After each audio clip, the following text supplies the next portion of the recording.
प्रधानमंत्री संविधान के अनुच्छेद 74 राष्ट्रपति को सहायता परामर्श देने हेतु एक मंत्रिपरिषद की व्यवस्था और उस मंत्रिपरिषद का जो मुखिया होता है वो हमारा प्रधानमंत्री होता है।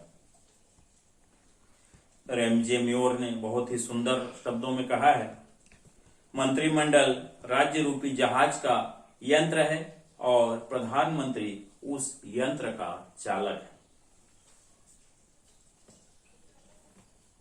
संविधान के अनुसार भारतीय शासन व्यवस्था में प्रधानमंत्री के पद का बहुत ही विशिष्ट महत्व है।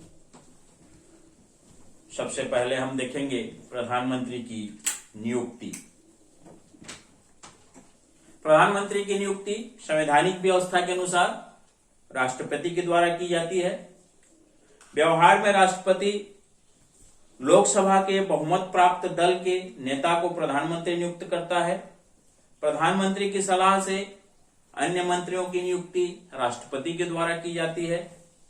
जब लोकसभा में किसी एक दल या घटक को स्पष्ट बहुमत प्राप्त न हुआ हो तो राष्ट्रपति स्वविवेक से ऐसे व्यक्ति को प्रधानमंत्री नियुक्त करता है जो लोकसभा में अपना बहुमत सिद्ध करने की संभावना रखता हो।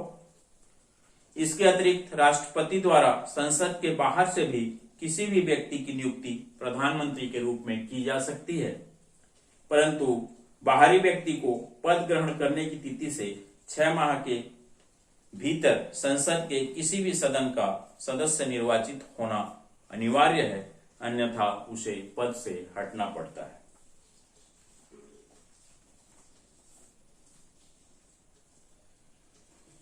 प्रधानमंत्री के कार्य एवं उसको क्या क्या शक्तियां प्राप्त हैं।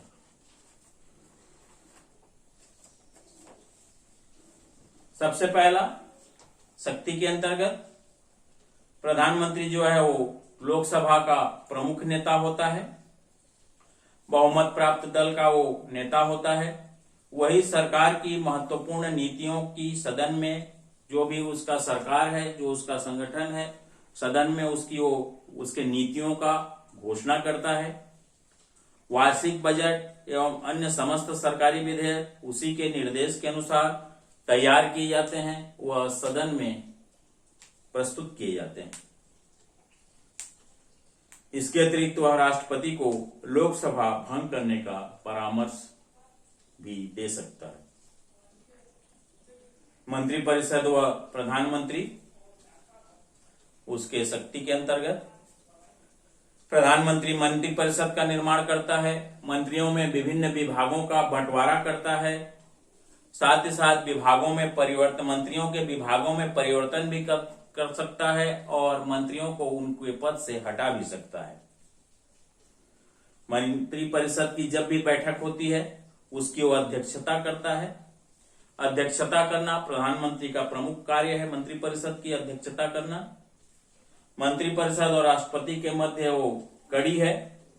संविधान के अनुच्छेद 78 में यह उल्लेख है कि प्रधानमंत्री मंत्रिपरिषद की समस्त कार्यवाहियों से राष्ट्रपति को निरंतर अवगत कराएगा।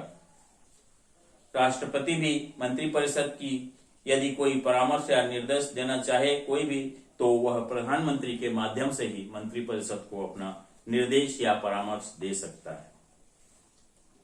नियुक्ति संबंधी और परामर्श संबंधी शक्तियां। राष्ट्रपति को जो भी नियुक्ति करने का अधिकार प्राप्त है, व्यवहार में वह सभी नियुक्तियां प्रधानमंत्री के सलाह से ही की जाती है। उपाधि वितरण में राष्ट्रपति को परामर्श। भारत रत्न, पद्म भूषण, पद्मश्री और अन्य जो राष्ट्रीय सम्मान हैं और पुरस्कार हैं राष्ट्रीय स्तर के, उनका वितरण प्रधानमंत्री के सलाह से ही की जाती है। सरकार का, देश का प्रधानमंत्री जो है वो प्रधान प्रवक्ता होता है हमारे देश का।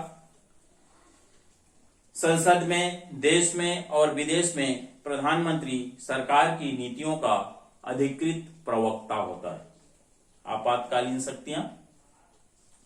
राष्ट्रपति को प्राप्त आपातकालीन जो शक्तियां हैं, वास्तविक रूप से उसका वास्तविक प्रयोग प्रधानमंत्री करता है, युद्ध प्रारंभ करने के संबंध में निर्णय लेना, राष्ट्रीय सुरक्षा, विजय पराजय का पूर्ण रूपेण उत्तरदायित्व प्रधानमंत्री के हाथ में होता है। अंतर्राष्ट्रीय जगत में भारत का प्रतिनिधित्व, प्रधानमंत्री जो होता है अंतर्राष्ट्रीय जगत में हमारे देश का, भारत का प्रतिनिधित्व करता है।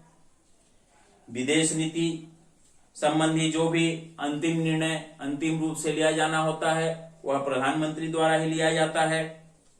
अंतर्राष्ट्रीय सम्मेलनों में भाग लेना, अंतर्राष्ट्रीय समस्याओं और विवादों को सुलझाना, विदेशों से राष्ट्रहित में संधि करना, समझौता करना प्रधानमंत्री की महत्वपूर्ण भूमिकाएं हैं। आम चुनाव प्रधानमंत्री का चुनाव होता है।